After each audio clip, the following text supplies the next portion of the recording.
Hi everyone, hello. I hope you all are doing amazing and good. और आप सभी बहुत अच्छे से पढ़ाई कर रहे होंगे घर पे और आप सभी बहुत बहुत सेफ होंगे। ओके, तो ये हमने अभी तक इंडियन कॉन्ट्रैक्ट एक्ट कर लिया है। हमारे सिलेबस में जो है उसमें से हमने अभी तक इंडियन कॉन्ट्रैक्ट एक्ट कर लिया है। फिर हमने सेल ऑफ गुड्स एक्ट भी कर लिया है। ये दोनों हमारा ओवर हो चुका है।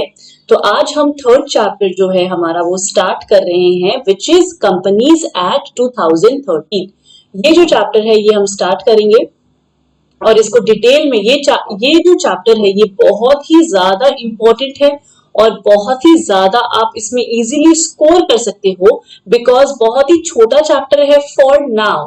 एक्चुअली आपका जो ये कंपनीज एक्ट है इसमें बहुत सारे सेक्शंस है, अराउंड 470 सेक्शंस है, लेकिन सारे के सारे सेक्शंस आपको अभी इस फाउंडेशन लेवल पे नहीं पढ़ना है। ये लेटर ऑन इंटरमीडिएट में काफी सारा आ जाएगा एंड देन फाइनल में भी आपका काफी सारा पोर्शन आपका कवर किया जाएगा। ठीक है, काफी सारा क्या कंप्लीटली आपका कंपनीज एक्ट कवर किया जाएगा इन द फाइनल। सो अभी जो हम पढ़ने वाले हैं वो कुछ एक आध सेक्शंस होंगे, एक आध टॉपिक्स होंगे, ज्यादा नहीं है। कुल मिला के आपका 5 या 6 टॉपिक्स है आपके इस चैप्टर में अभी फॉर नाउ। तो हम उसको अच्छे से डिटेल में करेंगे। बहुत ही इजी है और बहुत ही अच्छे से अगर आप समझ लेते हो तो बहुत अच्छे से आप इसके एप्लीकेशन बेस्ड क्वेश्चंस को आंसर कर सकते हैं। ठीक है, तो कंपनीज एक्ट को समझने से पहले कुछ कुछ चीजें हैं जो हमको समझनी है, वो सारी चीजें हम समझते हैं यहाँ पे। So let's start, okay? Let's start now. तो देखो हमारा जो बिजनेस है, हम जो बिजनेस करते हैं वो हो सकता है कि हमारे ऊपर चॉइस होता है कि हम सोल प्रोप्राइटर में करें, राइट, सोल प्रोप्राइटरशिप में करें या पार्टनरशिप में करें, राइट, पार्टनरशिप में करें। ये तरीके के हम कोई भी टाइप के बिजनेस को कर सकते हैं। फिर एक और तरीका होता है जो होता है आपका कंपनी, कि हम अपना बिजनेस अगर करना चाहते हैं तो हम एक कंपनी फॉर्मेशन करें, राइट, ये भी एक तरीका है आपके बिजनेस को एस्टैब्लिश करने का। तो अलग अलग टाइप फॉर्म्स ऑफ ऑर्गेनाइजेशन में, अलग अलग फॉर्म्स ऑफ ऑर्गेनाइजेशंस में एचयूएफपी है, अलग अलग फॉर्म्स ऑफ ऑर्गेनाइजेशंस में अलग अलग तरीके का लॉ है, अलग अलग तरीके का आपका कंप्लायंसेस है। कंप्लायंसेस का मतलब हो गया कि आपको क्या क्या रूल्स एंड रेगुलेशंस फॉलो करने हैं। तो हर तरीके का ऑर्गेनाइजेशन अलग अलग टाइप के आपके कंप्लायंसेस को फॉलो करता है। क्लियर? तो हम जो है ये कंपनी पढ़ने वाले हैं। Now company is very important because it is completely different from your other forms of organisation. जो बाकी के ऑर्गेनाइजेशन से ये कंप्लीटली डिफरेंट है। क्यों है डिफरेंट, हम जब आगे पढ़ेंगे तो आपको समझ में आएगा। सबसे पहले हमको ये क्या देखना है कि हमारा जो सिलेबस है, जो हमारा टॉपिक है आज का, जो हमारा एक्ट है वो है कंपनीज एक्ट 2013। मेरी बात समझ में आ गई? अब ये जो कंपनीज एक्ट 2013 है ये कहता है कि आपका company, what is a company, तो इस एक्ट ने डिफाइन किया है कि कंपनी एक ऐसी ऑर्गेनाइजेशन है, कंपनी एक ऐसा इंस्टीट्यूशन, ऑर्गेनाइजेशन है जो कंपनीज एक्ट में, विद इन दिस एक्ट, जो इस एक्ट में इनकॉर्पोरेट हुई है, जो इस पर्टिकुलर एक्ट में इनकॉर्पोरेट हुई है। मेरी बात समझ में आ गई? तो ये सारे ऑर्गेनाइजेशंस जो इस पर्टिकुलर एक्ट में ऑर्गेनाइज, इनकॉर्पोरेट या रजिस्टर हुई है उसको हम कंपनी कहते हैं। ठीक है ना? अब सबसे इंपॉर्टेंट चीज जो यहां समझनी है वो क्या है, अब प्लीज मेरी बात ध्यान से सुनना। ये जो कंपनी 2013 है, तो आपको क्या लगता है कि 2013 के पहले क्या कंपनी नहीं थी क्या? ऑफ कोर्स थी। आपकी जो ये कंपनी है 1866 से चले आ रही है। मेरी बात समझ में आ गई? तो अगर हम एक टाइमलाइन बनाए तो क्या हम ये देख सकते हैं, आज क्या है आपका कंपनीज एक्ट 2013 है, राइट, 2013 है, राइट, यही तो है ना। तो इसके पहले जो कंपनियां फॉर्म हुई थी तो क्या हम उसको कंपनी नहीं कह सकते क्या? क्योंकि आपके क्वेश्चन में क्या लिखा है कि जो भी ऑर्गेनाइजेशन आपके इस एक्ट में इनकॉर्पोरेट हुई है उसी को हम कंपनी कहेंगे। क्या कहेंगे? कंपनी कहेंगे।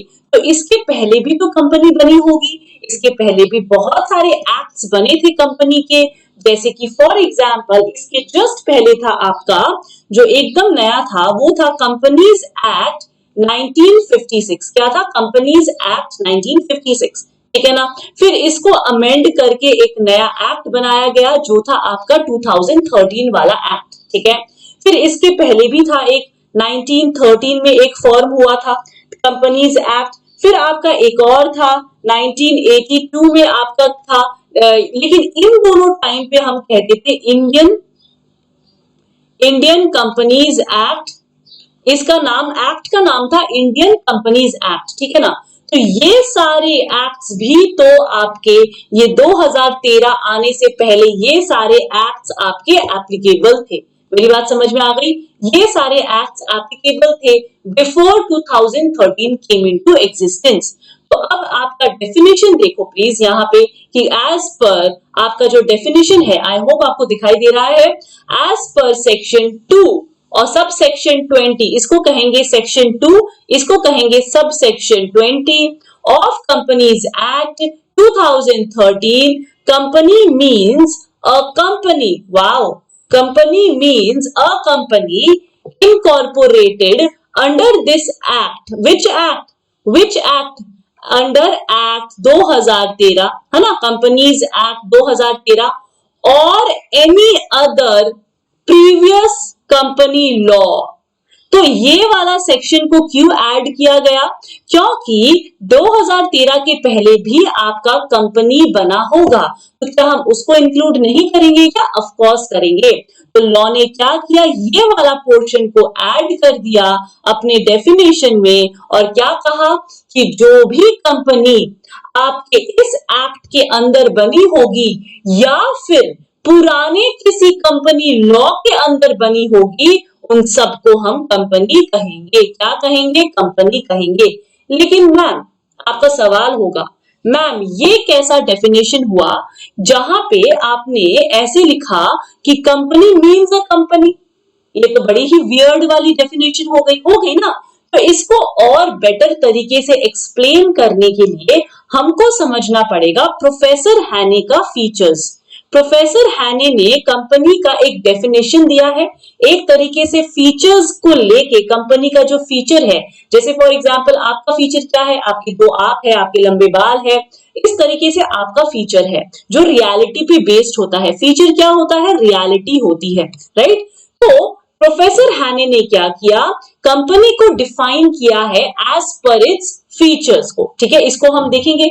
लेकिन उसके पहले एक नॉर्मल सा हम एक बेसिक्स पे, थोड़ा सा बेसिक्स पे डिस्कस कर लेते हैं कि कंपनीज एक्ट क्या करती है, नहीं करती है। तो यहां देखिए please, companies act has been formed to regulate the companies. इसलिए फॉर्म की गई है ताकि वो कंपनीज को रेगुलेट कर सके, जैसे कि हमारा आरबीआई बैंक्स को रेगुलेट करता है, जैसे कि हमारा सेबी शेयर मार्केट को रेगुलेट करता है। उसी तरीके से आपका कंपनीज एक्ट बनाया गया है जो आपके कंपनीज को रेगुलेट करता है and to avoid the damages caused by the company.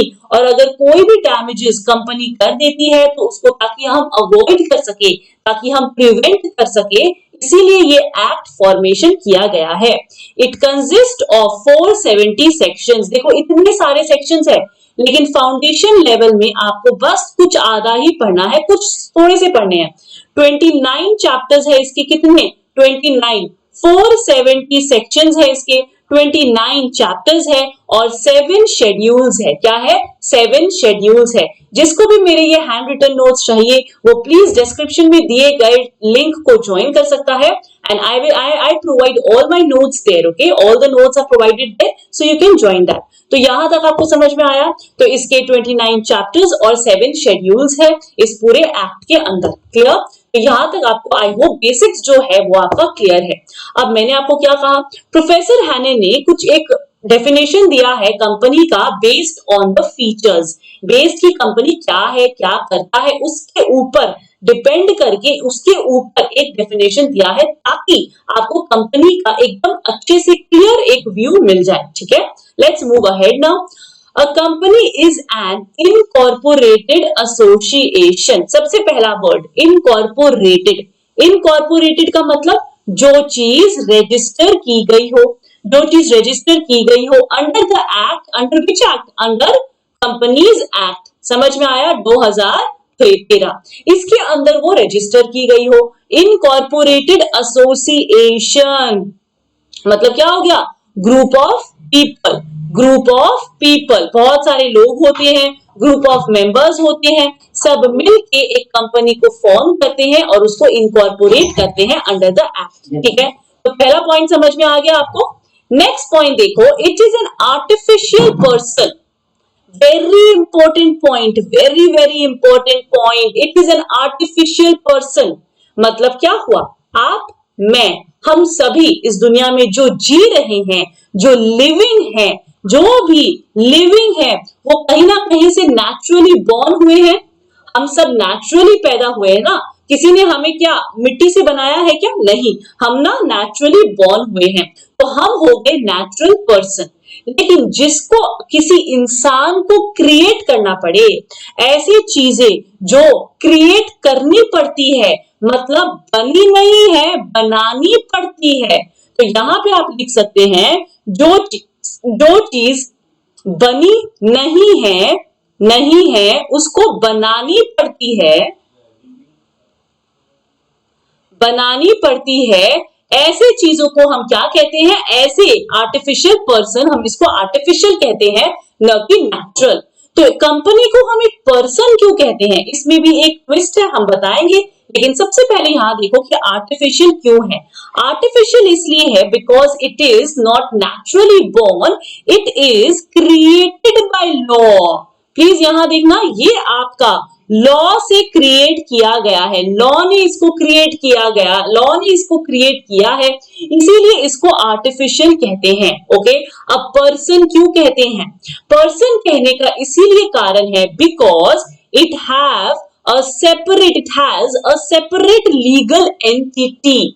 मतलब क्या हो गया, अब एक बात बताओ, मैं आपको पूछूंगी कि आपका आइडेंटिटी क्या है, आप मुझे क्या करोगे, आप मुझे अपना पैन कार्ड, आधार कार्ड, वोटिंग कार्ड, आपके पासपोर्ट, आपका ड्राइविंग लाइसेंस, कुछ भी आप मुझे दिखाओगे, आप मुझे बोलोगे कि ये रहा मेरा आइडेंटिटी, क्या बोलोगे, ये रहा मेरा identity, I am an Indian nationalist, मैं इंडियन नेशन का बिलोंग करता हूँ, इंडियन हूँ। आप इस तरीके से अपना एक आइडेंटिटी मेरे सामने प्रेजेंट करोगे, राइट। वही चीज कंपनी के लिए लागू होती है। लॉ ने कहा कि कंपनी जो है ना, वो एक उसकी एक खुद की आइडेंटिटी है। मतलब क्या हुआ, अब आपको एक छोटा सा एग्जांपल देती हूँ, ठीक है, यहां देखना प्लीज, प्लीज यहां ध्यान दीजिएगा एवरीवन। अब जैसे फॉर एग्जांपल आपने एक सोल प्रोप्राइटरशिप बिजनेस खोला, क्या किया, आपने एक सोल प्रोप्राइटरशिप का बिजनेस खोला, ठीक है ना, बिजनेस खोला, क्लियर। अब ये जो सोल प्रोप्राइटर बिजनेस है, इसका ओनर कौन है, इसका ओनर आप हो, ठीक है ना, फॉर एग्जांपल इसका ओनर अर्जुन है, ठीक है, गॉट इट। अब मेरी बात ध्यान से सुनो, अब ये जो अर्जुन है, इसका तो आइडेंटिटी है, ठीक है ना, आइडेंटिटी है, लेकिन ये जो बिजनेस है, ये किसके नाम पे है, इसका क्या कोई आइडेंटिटी अलग से है क्या। अगर मैं बोलूं कि ये बिजनेस अर्जुन के बिना चलता रहेगा, क्या ये पॉसिबल है क्या, नहीं। अगर अर्जुन मर जाएगा तो ये बिजनेस को भी बंद करना पड़ सकता है, हाँ, लीगल एयर्स आ जाएंगे, that is a different thing, लेकिन क्या ये बिजनेस कंटिन्यू रह सकता है क्या विदाउट इट्स ओनर, उसके ओनर के बिना क्या ये अपने ऊपर इंडिपेंडेंटली खड़ा रह सकता है क्या, इंडिपेंडेंटली क्या ये कंटिन्यू, क्या ये रन कर सकता है क्या, क्या इसका एक सेपरेट लीगल आइडेंटिटी है क्या इसको अलग से कोई जानता है क्या, नहीं ना। सेम चीज goes for partnership. Partnership firm भी अगर हम देखें तो ये भी आपका पार्टनर्स के भरोसे ही रहता है।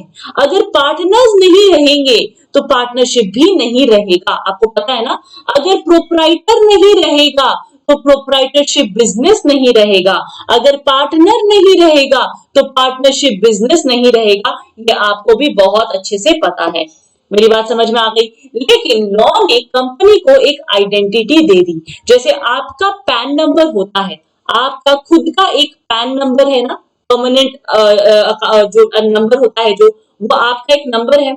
आपका आधार कार्ड का नंबर है, आधार कार्ड है, जिससे आपको पता चलता है कि आपका आधार का आपका आइडेंटिटी क्या है, उसी तरीके से कंपनी का सिन नंबर होता है, कंपनी आइडेंटिफिकेशन नंबर। ठीक है, कंपनी का क्या होता है? Company identification number. इसका मतलब हो गया हर कंपनी का एक अलग अलग आइडेंटिटी है, मतलब कि कंपनी और उसका मेंबर दोनों अलग है। अगर सपोज मेंबर कंपनी के थ्रू कुछ गलती हो जाती है, then members are not liable, तो मेंबर्स लायबल नहीं होते हैं। लेकिन क्या वही चीज आप पार्टनरशिप के लिए बोल सकते हो क्या? अगर बिजनेस में कोई गलती हो जाएगी तो पुलिस किसको लेके जाएगा? आपके ओनर को लेके जाएगा। लेकिन कंपनी में ऐसा नहीं होता।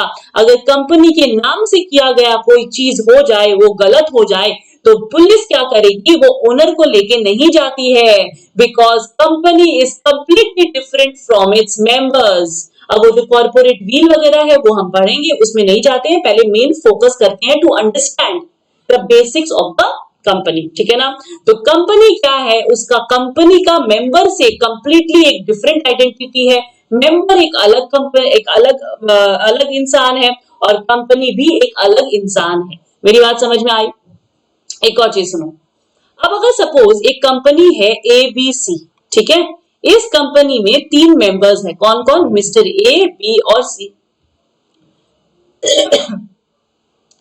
अब मिस्टर B को कॉन्ट्रैक्ट करना है, मिस्टर बी को कॉन्ट्रैक्ट करना है with the company itself, company के साथ ही करना है।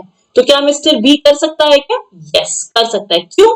ये एक अपना एक अलग इंसान है, सेपरेट पर्सन है, ये एक सेपरेट पर्सन है, राइट? और ये भी आपका एक सेपरेट पर्सन है। दोनों सेपरेट इंसान दोनों आपस में कॉन्ट्रैक्ट कर सकते हैं ना, जो हमने कॉन्ट्रैक्ट एक्ट में पढ़ा था। दोनों एक सेपरेट लीगल आइडेंटिटी है इनका, दोनों आपस में अपने अपने हिसाब से कॉन्ट्रैक्ट कर सकते हैं। एक कंपनी अपने साथ में और ये इंसान भी अपने हिसाब से कॉन्ट्रैक्ट आपस में दोनों जन कर सकते हैं। समझ में आया?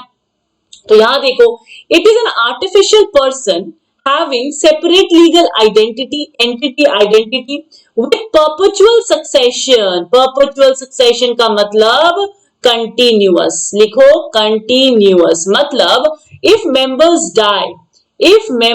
die company shall continue, company shall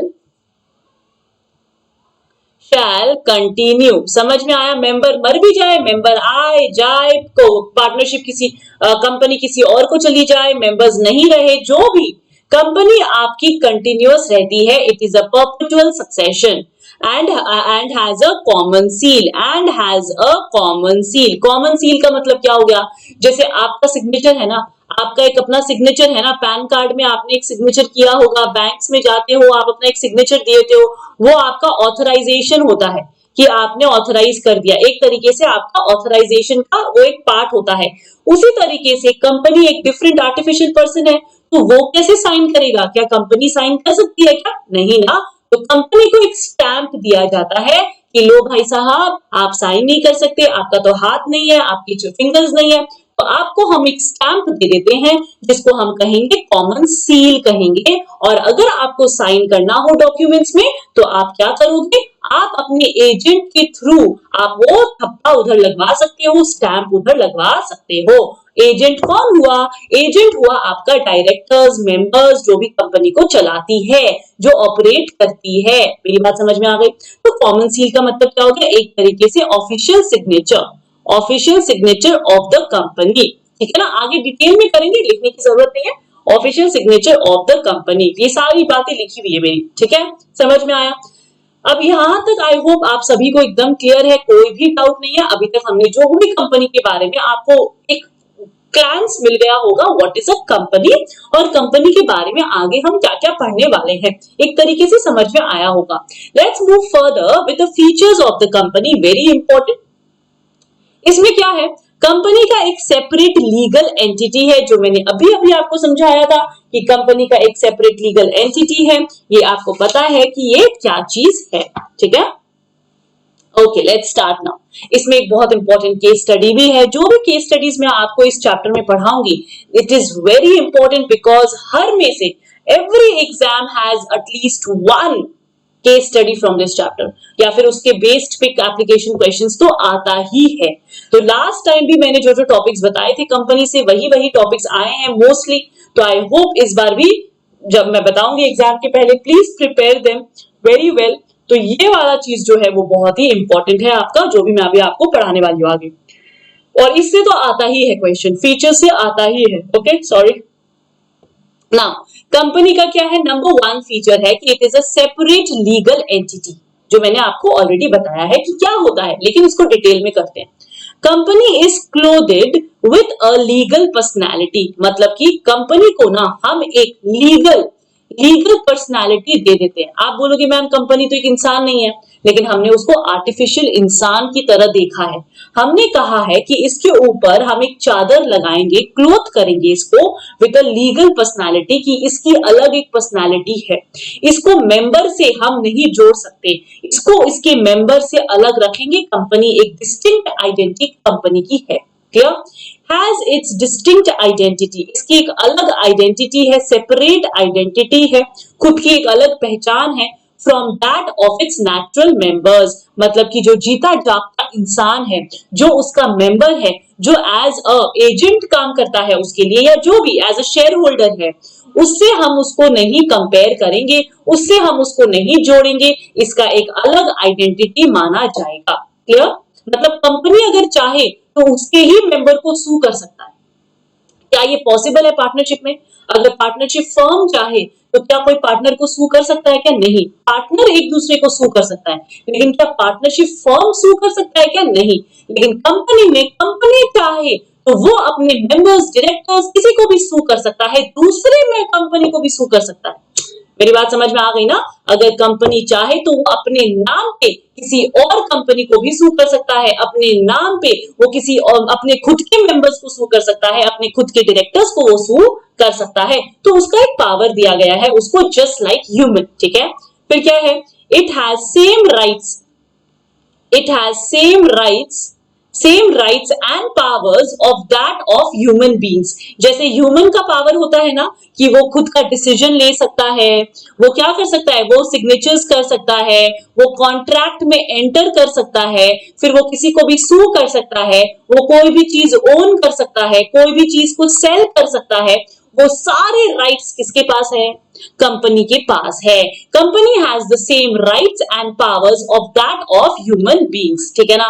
even members can contract with the company, और उसके जो खुद के मेंबर्स है वो भी कंपनी के साथ कॉन्ट्रैक्ट कर सकते हैं।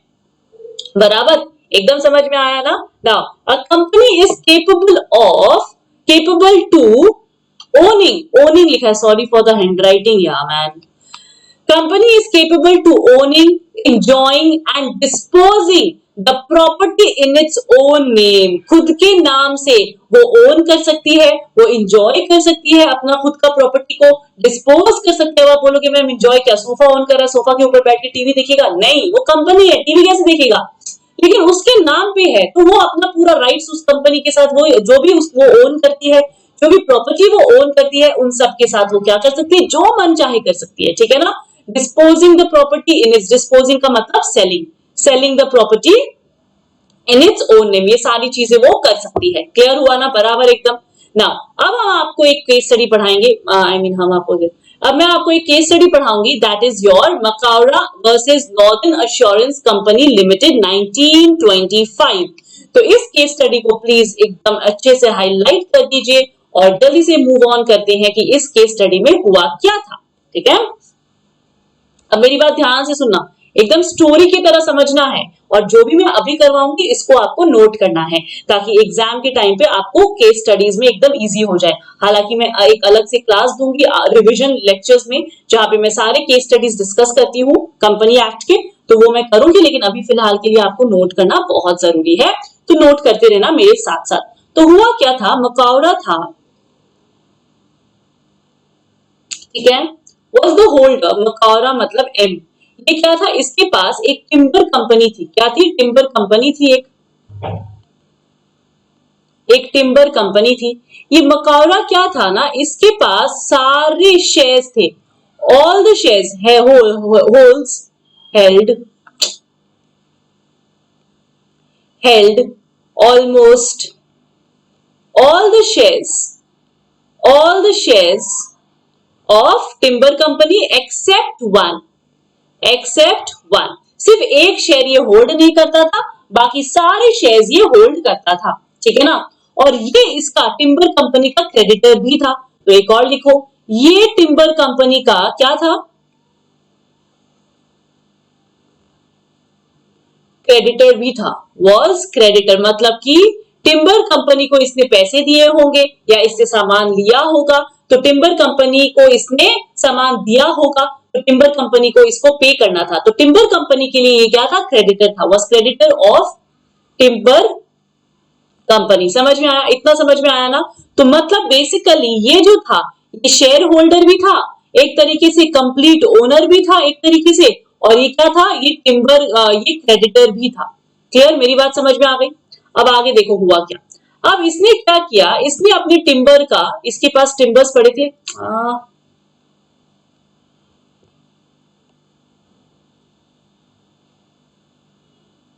इतना समझ में आया। अब हुआ क्या था, इसने क्या किया, अपने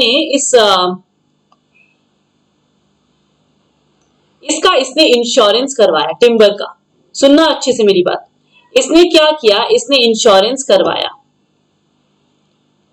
इंश्योरेंस करवाया किसका, टिम्बर का इंश्योरेंस करवाया, ठीक है ना, इंश्योरेंस करवाया, but on its own name, in his name करवाया, इन हिज नेम। मेरी बात समझ में आ गई। कंपनी कौन सी थी, टिम्बर कंपनी थी। कौन शेयर होल्डर था, मैराकाउ था। मकाराओ ने क्या किया, अपने नाम पे इसने इंश्योरेंस करवाई टिम्बर की, अपने नाम पे, खुद के नाम पे, ठीक है, मोस्ट इंपॉर्टेंट थिंग, खुद के नाम पे इसने टिम्बर का इंश्योरेंस करवाया। अब इस टिम्बर का हुआ क्या कि इसमें आग लग गई और पूरा डिस्ट्रॉय हो गया, इसमें आग लग गई और पूरा टिम्बर आपका डिस्ट्रॉय हो गया, ठीक है ना। अब हुआ क्या कि मकाराओ, सॉरी फॉर द प्रोनाउंसिएशन यार, मकाउरा ने क्या किया, इंश्योरेंस कंपनी से क्लेम किया। इंश्योरेंस कंपनी क्या कहता, इंश्योरेंस कंपनी ने पैसे देने से डिनाई कर दिया, बोला कि तुम्हें इंश्योरेंस के क्लेम नहीं मिलेंगे। क्यों नहीं मिलेंगे, क्योंकि टिम्बर किसका था, पहली बात सुनना अच्छे से मेरी बात, ये टिम्बर किसका था, टिम्बर कंपनी का था। इंश्योरेंस करवाएगा कौन, इंश्योरेंस करवाने की जिम्मेदारी टिम्बर कंपनी की थी, लेकिन इंश्योरेंस करवाया किसने, चलो मकाराओ ने करवाया, लेकिन किसके नाम पे करवाया, on his own name.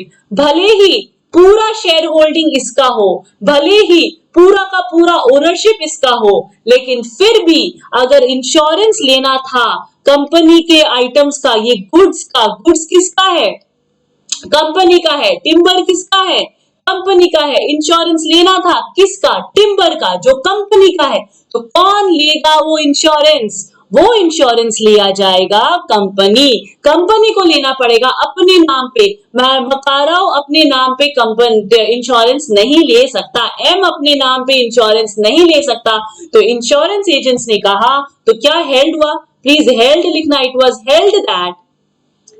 Held that, तो कोर्ट में केस हुआ, तो कोर्ट ने कहा कि insurance company was not liable to pay as no shareholder has the right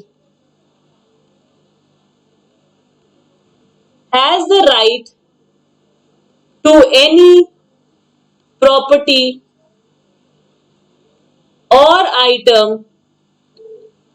owned by the company।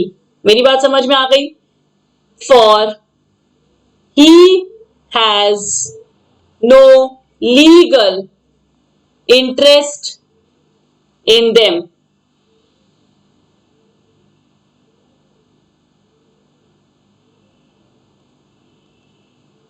समझ में आया, क्यों, कंपनी का सामान है, वो तुम कैसे इंश्योरेंस करवा सकते हो, उसका रिस्पॉन्सिबिलिटी किसका है, जिसकी जो कंपनी है, कंपनी अपने नाम पे इंश्योरेंस करवाएगी। अब आप बोलोगे मैम कंपनी तो इंसान नहीं है, शेयर होल्डर ही करवाएंगे, डायरेक्टर्स ही करवाएंगे, तो अगर एम को करवाना था तो एम को इंश्योरेंस करवाना था कंपनी के नेम से, किसके नेम से, टिम्बर कंपनी के नेम से इंश्योरेंस करवाना था, तभी उसको इंश्योरेंस क्लेम मिलता, उसके अलावा उसको इंश्योरेंस क्लेम नहीं दिया जाएगा। क्या मेरी बात समझ में आ गई? इंश्योरेंस क्लेम उसको अब नहीं मिलेगा। क्लियर हो गया? एकदम इजी था ना ये वाला केस स्टडी। तो ये वाला चीज आपको समझ में आ गया होगा। तो यही है आपका सेपरेट लीगल एंटिटी का मतलब, कि सेपरेट लीगल एंटिटी का मतलब होता है कि आप भले ही ओनर हो लेकिन आप अपने नाम से कुछ नहीं कर सकते, क्योंकि कंपनी का प्रॉपर्टी पे आपका हक नहीं है, वो कंपनी का प्रॉपर्टी है। उसको बेचो, बाद में शेयर होल्डर्स में डिवाइड करेंगे प्रॉफिट को, that is a completely different thing. लेकिन वो प्रॉपर्टी आपकी नहीं है, वो कंपनी की प्रॉपर्टी है, उस पर आपका कोई अधिकार नहीं है। क्लियर हुआ? बात समझ में आ गई ना? आगे और डिटेल में करेंगे, अभी इतना ही।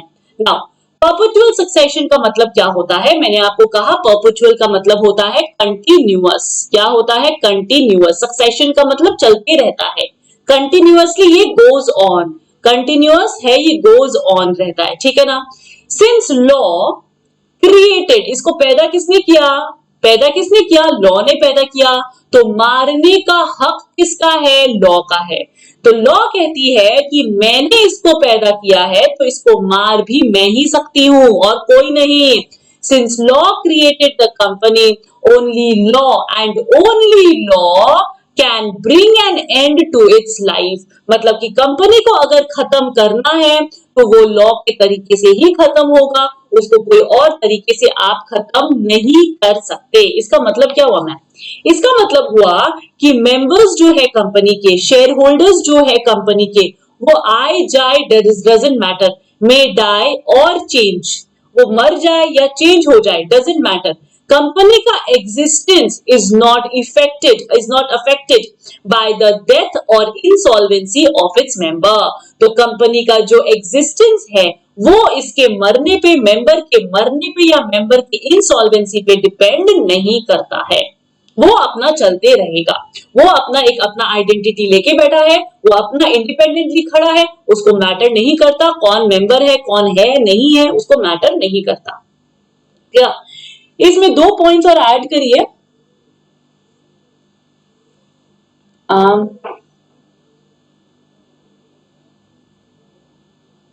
दो पॉइंट्स और ऐड करना है, प्लीज लिखिए मेरे साथ।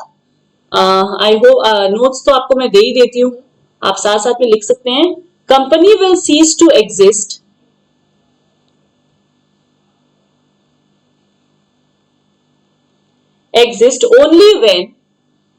only when it's dissolved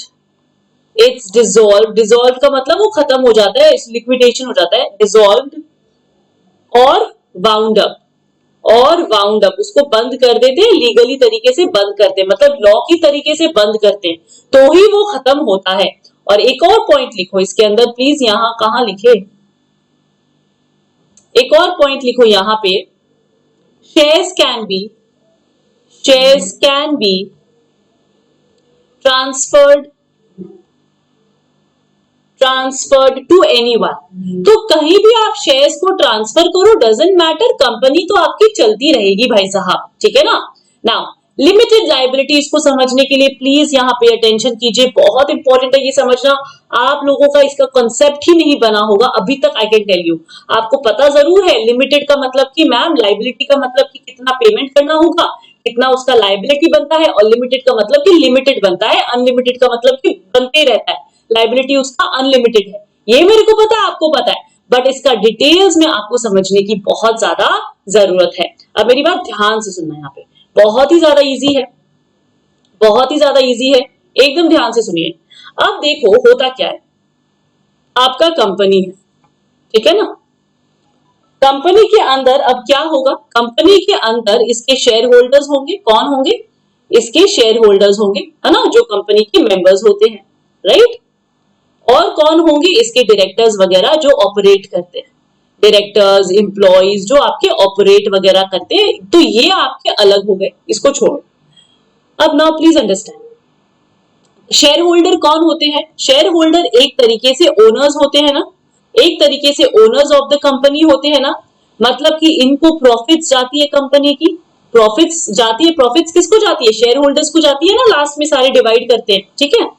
तो अब एक बात बताओ, शेयर होल्डर को प्रॉफिट जाती है तो क्या शेयर होल्डर को लाइबिलिटी भी जाएगी क्या? यस, है ना, जाएगी ना, लाइबिलिटी भी तो जाएगी। तो कंपनी ये है, तो प्रॉफिट्स के साथ साथ शेयर होल्डर के पास लाइबिलिटी भी जाती है ना, जाती है, बहुत अच्छी बात। तो अब ये जो लाइबिलिटी है मैम, कितना लाइबिलिटी, सिंस कंपनी तो एक सेपरेट लीगल एंटिटी है, तो कंपनी का कितना लाइबिलिटी शेयर होल्डर की रिस्पॉन्सिबिलिटी है, बेसिकली हम वो देखना चाहते हैं इधर। अब यहां सुनो, बहुत अच्छे से एग्जांपल्स लेके समझाऊंगी, कॉपी करना है, नोट करना है, नोट कर लेना। एक आपका एबीसी कंपनी है, इस कंपनी का लाइबिलिटी कितना है, टोटल लाइबिलिटी आपका बनता है फॉर एग्जांपल 80 करोड़, कितना बनता है, 80 करोड़, ठीक है। इसके एसेट्स है कितने, एसेट्स कितने हैं, एसेट्स है अराउंड, एसेट्स है इसके अराउंड कितने हैं, मान लेते हैं 50 करोड़ है, ठीक है ना। तो एसेट्स को बेच के आपका 50 करोड़ तो चुक जाएगा, कितना बचा, बचा आपका 30 करोड़, ये आपका लाइबिलिटी है, टोटल में एंड में बच जाता है जो, राइट। अब ये लाइबिलिटी हो, इसमें क्रेडिटर्स होंगे, इसमें बैंक के लोन होंगे, इसमें और भी बहुत सारी चीजें होंगी 30 करोड़ में। तो क्या ये 30 करोड़ चुकाने नहीं पड़ेंगे, क्यों चुकाने पड़ेंगे। तो ये 30 करोड़ कौन चुकाएगा मैम, शेयर होल्डर्स चुकाएगा, जो ओनर है वो चुकाएगा, ठीक है ना, आपका यही तो कहना है, ऑफ कोर्स करेक्ट कहना है, शेयर होल्डर चुकाएगा। तो एक बात बताओ, शेयर होल्डर को क्या जरूरी है क्या ये पूरे के पूरे 30 करोड़ चुकाए, नहीं। लॉ कहती है कि शेयर होल्डर्स का अगर मेमोरेंडम में, एमओए में या आर्टिकल्स ऑफ एसोसिएशन में अगर कॉन्ट्रैक्ट के हिसाब से, अग्रीमेंट के हिसाब से इनकी लाइबिलिटी अगर लिमिटेड है ना, तो इनको पूरा का पूरा नहीं चुकाना, इनको अपना शेयर चुकाना है, only the share that they promised, जो उन लोगों ने प्रॉमिस किया है देने का लाइबिलिटी, उतना ही उनको देना है, उसके अलावा नहीं देना। मैम इसका मतलब क्या होता है आपको समझ में नहीं आया होगा, तो हम उसको एक और एग्जाम्पल से समझते हैं, मतलब कि एग्जाम्पल को फर्दर एक्सटेंड करते हैं। अब मैंने आपको कहा कि यहाँ पे लाइबिलिटी कितनी है कंपनी की, सपोज आपका A B C D 4 shareholders है, इसके पास शेयर्स कितने हैं, इसके पास शेयर्स का नॉमिनल वैल्यू कितना है, अराउंड 10 लाख, ठीक है। इसके पास शेयर्स की नॉमिनल वैल्यू कितनी है, अराउंड 15 लाख। इसके पास कितनी है, 1 करोड़। इसके पास कितनी है, 5 करोड़। मेरी बात समझ में आ गई, इतने इतने इसके शेयर्स है। कंपनी का लाइबिलिटी कितना है, कंपनी का लाइबिलिटी है 30 करोड़, कितना, 30 करोड़। तो लॉ कहती है कि ये जो शेयर होल्डर है वो उतना ही देंगे जितना इन लोगों ने प्रॉमिस किया है, उससे ज्यादा वो नहीं देंगे। ये तो हो गया लिमिटेड लाइबिलिटी। अगर सपोज इन्होंने अपना liability to the extent of share किया है, मतलब कि लिमिटेड बाय शेयर, मेरी बात ध्यान से सुनना, अगर इनका प्रॉमिस जो है, जो इन्होंने प्रॉमिस किया है, that is limited by share, कि हम बाय शेयर तक ही देंगे, मतलब क्या हो गया, कितना देंगे, up to the nominal value of share that they hold, up to the nominal value of share that they hold, मतलब अब ए कितना देगा, लाइबिलिटी कितना पूरा करेगा, वो 10 लाख का ही पूरा कर सकता है, कितना, 10 लाख का। बी कितना देगा, बी को कितना लाइबिलिटी है, बी का सिर्फ 15 लाख है। सी का कितना है, 1 करोड़ है। डी का कितना है, 5 करोड़ है। इसके ऊपर आप इनसे नहीं मांग सकते, तो टोटल में कितना हो गया, 6.35, इतना ही हुआ, तो बचा कितना, 23.65 करोड़ बच गया। तो इतना ही लाइबिलिटी आप शेयर होल्डर से मांग सकते हो, इसके अलावा आप उनसे कुछ नहीं मांग सकते। मेरी बात समझ में आ गई। तो मैम अगर ये वाला जो लाइबिलिटी है फिर कौन देगा, ये कोई नहीं देगा, कंपनी बंद हो जाएगी, इंसॉल्वेंट घोषित हो जाएगी, और ये आपका कहीं नहीं से पैसा कहीं से नहीं आ सकता। अब ये पैसा तो गया, डूब गया। मेरी बात समझ में आ गई। तो ये पैसा अब शेयर होल्डर को आप मजबूर नहीं कर सकते देने को, ठीक है ना। शेयर होल्डर का पर्सनल एसेट्स को अटैक नहीं कर सकते, पर्सनल एसेट्स जो होता है, उनका खुद का पर्सनल एसेट्स, वो आप नहीं मांग सकते ताकि आपकी ये लाइबिलिटी पूरी की जाए, ठीक है ना। इसीलिए कंपनी एक सेपरेट आइडेंटिटी है और मेंबर्स एक सेपरेट आइडेंटिटी है। मेंबर ने प्रॉमिस किया है कि हम इतना तक लाइबिलिटी को पूरा करेंगे तो उतना तक ही करेंगे, उसके अलावा आप नहीं मांग सकते। तो प्रॉमिस दो टाइप की होती है, एक होता है लिमिटेड बाय शेयर होता है और दूसरा होता है लिमिटेड बाय गारंटी। क्या होता है? Limited by guarantee. दोनों ही पढ़ेंगे, पहले हम यहाँ पे नोट्स देखते हैं। लिमिटेड लाइबिलिटी का मतलब, it means the liability of shareholders is limited to the amount fixed और प्रॉमिस्ड बाय हिम। जितना उन लोगों ने प्रॉमिस किया है उतना तक ही लिमिटेड रहता है, उससे ज्यादा आप नहीं मांग सकते। If the liability of the company exceeds, shareholder are liable, shareholder liable है to the extent their promised amount, सिर्फ उनके promised amount तक ही देंगे, उससे ज्यादा नहीं देंगे, ठीक है ना। In such situation, personal assets of the shareholders will not be utilized. ऐसे सिचुएशन में पर्सनल एसेट्स को आप यूटिलाइज नहीं कर सकते, will not be utilized for the payment of liabilities of the company. Company की लाइबिलिटीज को पूरा करने के लिए आप शेयर होल्डर का पर्सनल एसेट्स को नहीं ले सकते। क्या इतना बात समझ में आ गया? बहुत इजी था। अब मैंने आपको बताया था प्रॉमिस आपके दो टाइप के होते हैं, limited by share, limited by guarantee, और एक तो अनलिमिटेड लाइबिलिटी, ये तो आपको पता ही है, जहां पे कोई लिमिट ही नहीं होता, complete liability of the company is the amount to be paid. पूरा का पूरा पे करेगा, पूरा का पूरा, ठीक है ना। अब आते हैं, समझते हैं ये दोनों पोर्शन को कि कंपनी लिमिटेड बाय शेयर और लिमिटेड बाय गारंटी होता क्या है। तो यहां देखो, कंपनी लिमिटेड बाय शेयर का मतलब क्या होता है, liability of the members of the company is limited to the extent of the nominal value, जो मैंने अभी आपको बताया था, नॉमिनल वैल्यू मतलब 10 रुपीज का फेस वैल्यू, नॉमिनल वैल्यू का मतलब हो गया face value, face value of the shares held by them.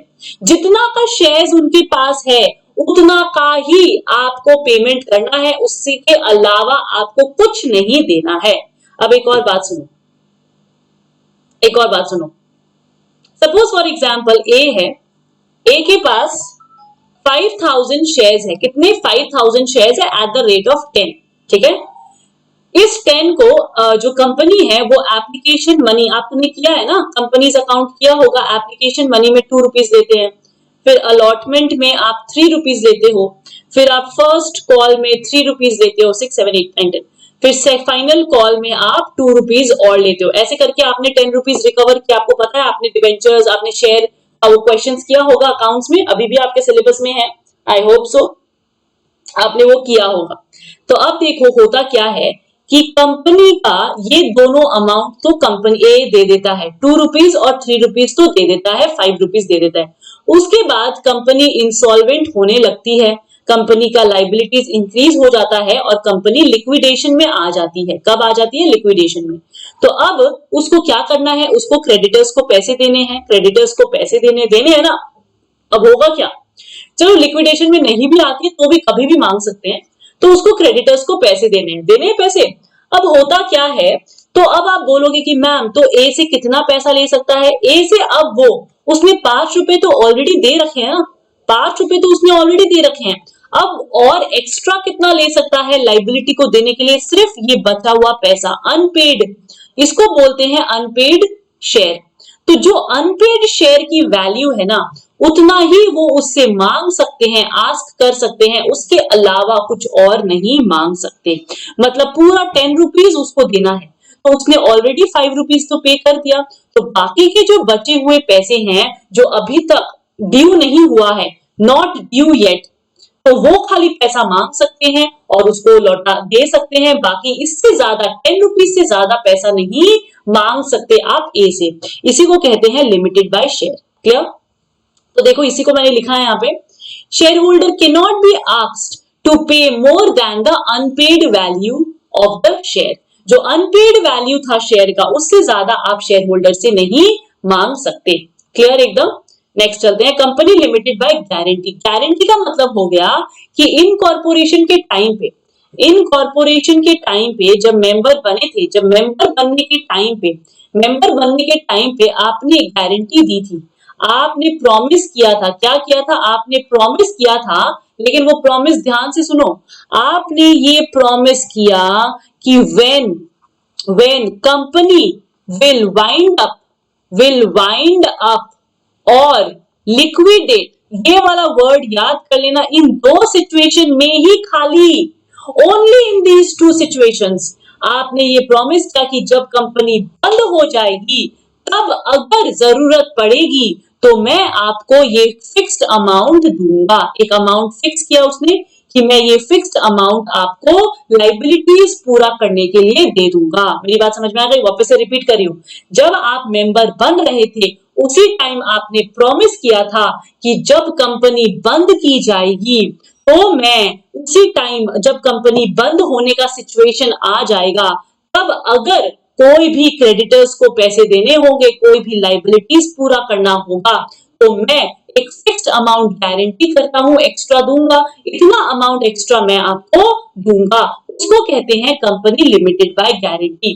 तो इसमें क्या होता है, liability of the members is limited to the extent of the amount guaranteed by them, and that too when company goes into liquidation। एक ही situation में हो सकता है जब कंपनी आपका लिक्विडेशन में चला जाए, सिर्फ तभी ये वाला पैसा आप मांग सकते हो शेयर होल्डर से, ये वाला पैसा आप उसके मेंबर से मांग सकते हो। मेरी बात समझ में आ गई? तो 10 रुपीज के अलावा अगर कोई और अमाउंट उसने गारंटी किया है, प्रॉमिस किया है, तो वो भी आप मांग सकते हो, लेकिन कब? सिर्फ लिक्विडेशन के टाइम पे, बीच में नहीं मांग सकते। ठीक है ना? जब कंपनी बंद हो जाएगी तभी आप मांग सकते हो। नेक्स्ट आपका कैरेक्टरिस्टिक्स है आर्टिफिशियल लीगल पर्सन। मैंने ऑलरेडी आपको एक्सप्लेन कर दिया आर्टिफिशियल का मतलब क्या होता है। It is an artificial person since it is required to be created by law. इसको रिक्वायर किया गया है to be created by law and it is not naturally born person. ये आपका एक नेचुरली बॉर्न पर्सन नहीं है। Has to act through some human agency. लेकिन क्या ये खुद बैठ के साइन कर सकता है? क्या ये खुद लोगों से मिल सकता है? क्या नहीं, इसको कोई एजेंट चाहिए। वो एजेंट कौन होता है? ह्यूमन होता है, हु वर्क्स एज डायरेक्टर्स। किसके जैसे काम करता है? डायरेक्टर्स जो होते हैं वो उसका एजेंट होता है। Directors can not control affairs of the company. वो सिर्फ ऑपरेट करता है, वो कंट्रोल नहीं करता। कंट्रोल का मतलब होता है ओनर नहीं होता, वो सिर्फ ऑपरेट करता है और the affairs of the company and act as an agent, agency की तरह काम करता है। लेकिन क्या आपका डायरेक्टर्स एजेंट होता है कंपनी का? लेकिन क्या वो मेंबर का एजेंट होता है क्या? नो, वो मेंबर का एजेंट नहीं होता। तो क्या लिखोगे? Not a member of agent, of not a agent, आयो not a agent of a member. वो एजेंट का मेंबर नहीं होता। क्लियर? तो क्या लिखा? Directors can authenticate its formal acts. Directors can authenticate its formal acts through the common seal. और वो कॉमन सील के थ्रू कर सकता है अपना सब कुछ, जो भी आप उसको करना है कॉमन सील के थ्रू वो ऑथेंटिकेट कर सकता है। समझ में आया ना? कंपनी के बिहाफ में वो साइन कैसे करेगा? कॉमन सील को यूज करके करेगा। क्या?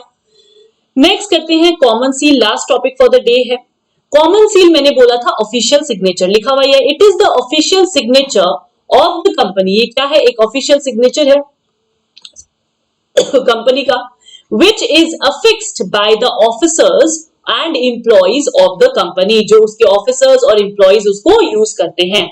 लेकिन इसमें एक ट्विस्ट है छोटा सा, ये तो आपको पता है ये एक ऑफिशियल सिग्नेचर है, इसमें ज्यादा कुछ नहीं है। बिफोर 2015 अमेंडमेंट ये एक कंपलसरी था कि हर किसी को, हर कंपनी को एक कंपनी सील की जरूरत है और ऑफिशियल डॉक्यूमेंट में आपको सील लगानी ही पड़ेगी, ये कंपल्शन था। लेकिन अमेंडमेंट के बाद 2015 के अमेंडमेंट के बाद ये ऑप्शनल कर दिया गया। क्या कर दिया गया? ये ऑप्शनल कर दिया गया और कहा कि ऑथराइजेशन अगर चाहिए, मतलब अगर कोई ऑफिशियल डॉक्यूमेंट में अगर आपको ऑथराइजेशन चाहिए तो वो आप कैसे कर सकते हो, कोई भी दो डायरेक्टर्स को बोलो साइन करने को, कोई भी दो डायरेक्टर्स अगर उस पे साइन कर देता है तो चलेगा, कॉमन सील की जरूरत नहीं है। या फिर कोई भी एक डायरेक्टर या फिर कंपनी सेक्रेटरी अगर है तो, अगर कोई कंपनी सेक्रेटरी अपॉइंट की गई है तो या तो वो साइन कर देगी और एक डायरेक्टर साइन करेगा, और या तो सिर्फ दो डायरेक्टर साइन कर देगा तो वो आपका काम बन जाएगा, आपको कॉमन सील की लगाने की जरूरत नहीं पड़ेगी। यहां तक समझ में आया? तो ये सारे कैरेक्टरिस्टिक्स थे आपके कंपनीज में। तो कंपनी के बेसिकली हमने आज डेफिनेशन पढ़े हैं और हमने फीचर्स पढ़े हैं। नेक्स्ट क्लास में हम कॉर्पोरेट व्हील करने वाले हैं विच इज वेरी इंपॉर्टेंट, उसको आप मिस नहीं कर सकते क्योंकि उसमें इतने भर के केस स्टडीज है कि अगर आपने मिस कर दिया तो आपको कंसेप्ट समझ में नहीं आएगा and then you will make mistakes during your exam. Application based questions आपको समझ में नहीं आएंगे क्योंकि उससे हमेशा क्वेश्चन आता है बच्चा। तो हम आगे जो पढ़ने वाले हैं next class will be very important, we are going to study corporate veil. तो प्लीज उसको ध्यान से प्लीज जरूर से अटेंड कीजिएगा। और अगर आपको मेरा ये नोट्स चाहिए तो टेलीग्राम का लिंक अवेलेबल है डिस्क्रिप्शन पे, उसको आप ज्वाइन कर सकते हो और वहां पे आपको मिल जाएगा मेरा notes, handwritten notes. And one more thing, if you like my class, अगर आपको ये मेरी कोशिश अच्छी लग रही है तो please kindly do like and do subscribe the channel और अपने friends के साथ भी share कीजिए ताकि a lot of students can benefit from the class, okay? And in case you have any doubts, you know where to comment. आप comment करके पूछ सकते हो और you can ask me on my Telegram channel also. Okay, thank you so much everyone. It was very nice having you all. And I'm glad that you all are watching and you all are studying well. Please अच्छे से ध्यान से अच्छे से मन लगा के पढ़िएगा and I'm very sure you all are going to do amazingly fantastic in the exam. Thank you so much and see you in the next class. Bye bye.